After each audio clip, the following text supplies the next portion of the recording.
Nag-aral ako ng electrical engineering, kaso hindi namin kaya. Kaya naghinto ako.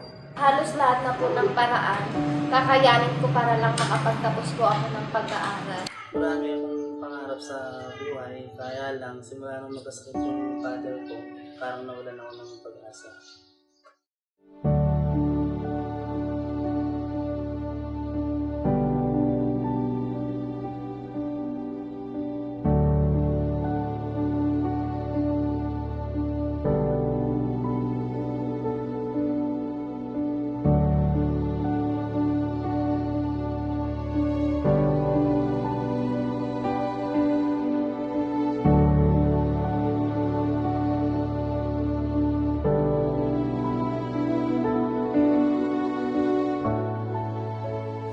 Poverty is one of the major problems that our country is facing today. Many people are stuck with the status of life and can do nothing about it. ASCII believes that education is a right. However, one undeniable cause and also an effect of poverty is the inability of many Filipinos to send their members of their families to school.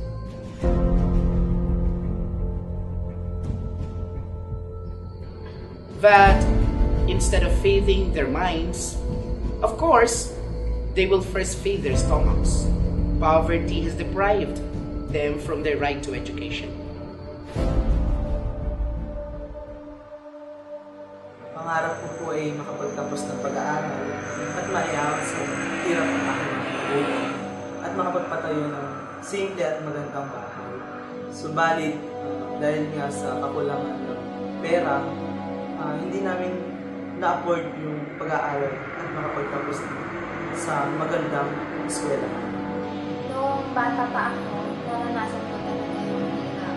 Sabi ng mga teacher ko na, ano yung pangarap mo sa buhay? Hindi ko alam yung isasagot ko.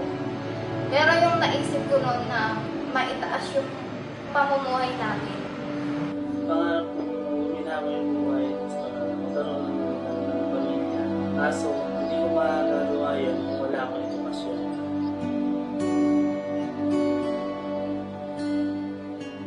Tuwing umaga, nasa bukid na agad yung mga magulang ko, pati kami mismo ay sumasali sa paghahanap ng buhay, pagbubukid, sapagkat kulang nga yung mga kinikita nila. Kaya kailangan pa namin tustusan o tulungan sila sa kanilang hanap buhay.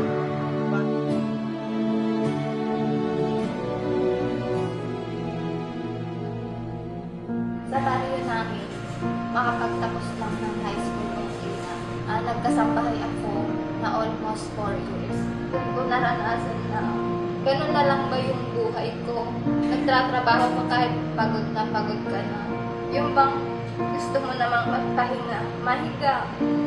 Pero hindi mo maranasan kasi nga, syempre may responsibilidad ka na dapat mong gawin. Maglalaba ka na, ang dami-dami na magpapakain ka sa mga alaga mo. Papabayaan mo lang sila, papagalitan ka na agad. Nagkasakit yung father ko, so wala akong choice kundi ito sa pag-aaral. So lagi din sa isip ko noong mga time na yun na baka hindi na ako makapag-aaral. At syempre, inisip ko rin yung pangarap ko. Baka hindi na matupad.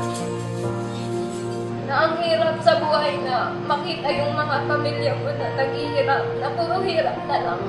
Yung makapagpadala lang ako sa kuya ko kasi nag-aaral po siya. Nagtatrabaho siya kasi yung usapan namin na once na nakapagtrabaho siya, ako naman po yung pag-aaralin niya.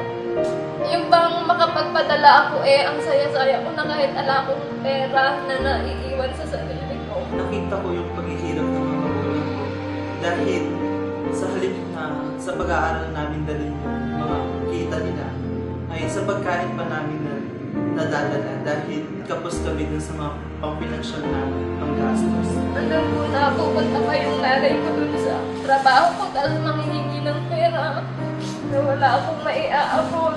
Sakit-sakit po sa pakiramdam doon.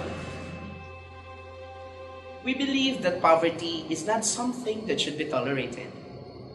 It should not be considered a hindrance in reaching one's goal. That's why ASCII Skills and Knowledge Institute was born. nalaman ko po yung ASCII sa pamamagitan ng mga magulang ko dahil matagal na po silang kliyente.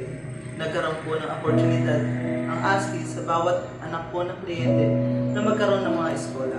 At 10 years na pong ASCII yung nanay ko. Saka meron po akong kamag-anak na nagtatrabaho po sa ASCII. Sinabi po sa akin na meron daw po silang ino-offer na MF Tech course. Yun nga po, yun po yung tumatak po sa isip ko na sobrang enrollment.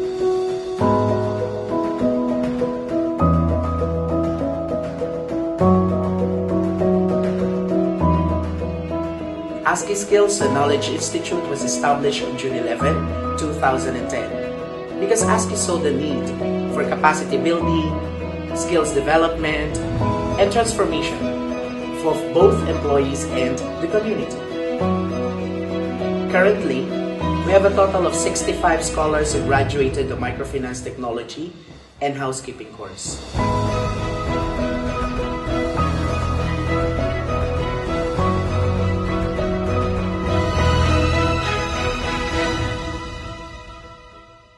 One of the major challenges that institution is facing is to effectively address the core issues on education, technology, and agriculture while upholding its concern for Philippine culture and environment. That is why the institution bought a land in Talavera, Nueva Ecija.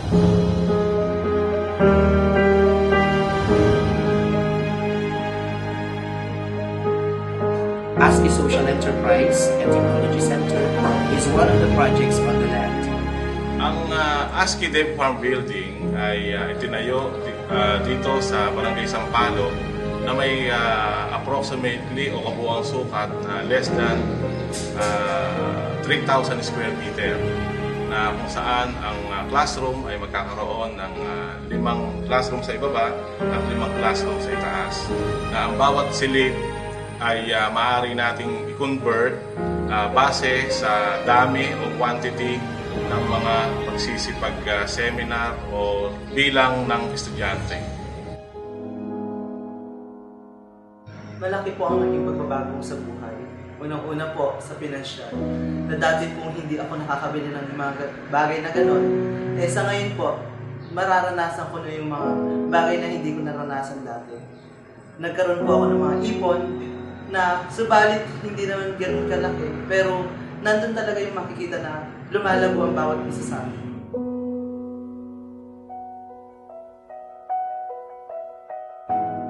Dahil sa ASCII nakapagtapos ako, natulungan din ako ng ASCII para mapalago yung spiritual na pamumuhay ko kasi nung una, hindi talaga ako marunong gumamit ng Bible.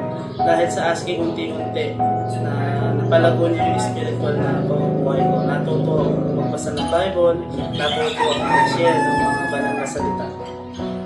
Nung time na nagkaroon ng Tech Scholar, kinausap ako ni Mami na sabi niya, Trinita, meron ka bang anak na pag-graduate ng high school? Pwede natin pag-examinin para makapag-scholar siya sa ASCII. Sige po ma'am, sabi ko. Tapos sinabi ko sa kanya, sige, okay lang sa kanya. Andun na kaya ko nang kamitin yung mga dating hindi posible ng mga pangarap ko. Andun natin, dati ang pangarap ko tawagin lang akong ma'am. Ngayon tinatawag na ako, hindi lang ma'am, madam, senyora, mga ganun pa yung... Si Janet ay isang mabait na bata, natulungin sa kanyang mga kasama dito sa opisina. At kahit malayo sa kanyang pamilya, siyempre, kahit pa paano, naaalala niya. Pero sabi nga, pagpatuloy yung buhay niya, dahil nga sa hirap ng buhay niya sa lugar nila, ay nakuwang magtapos ni Janet bilang MTech dito sa atin sa ASCII at ipinagpatuloy niya bilang project officer dito sa Pantibra. Si Joyce saka si Richard bilang empleyado dito sa Talavera branch ay okay naman. Actually, sila nga yung dalawa sa pinaka-inaasahan ng branch na mag-produce ng mga target, particular sa target releases saka sa portfolio. At yung dalawa na to ay nakakitaan ko rin ng leadership skills. Tunayan kapag meron mga exposure, sila yung pangunahin ng orient pagdating sa program and services.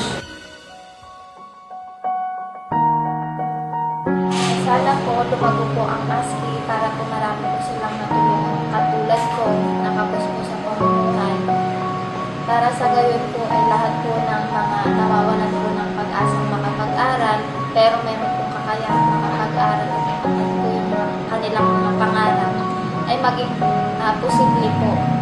Dahil sa ASCII, nabago yung buhay ko, tsaka nagkaroon ako ng lakas ng loob para magawa yung pangarap ko.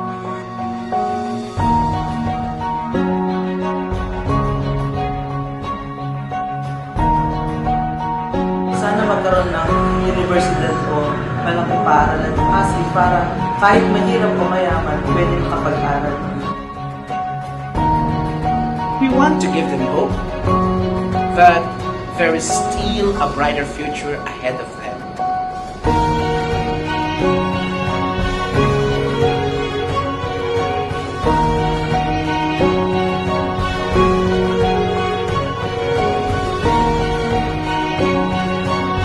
Dahil sa ASCII, naramdaman ko na ang pangarap ko noon na parang imposible, posible pala.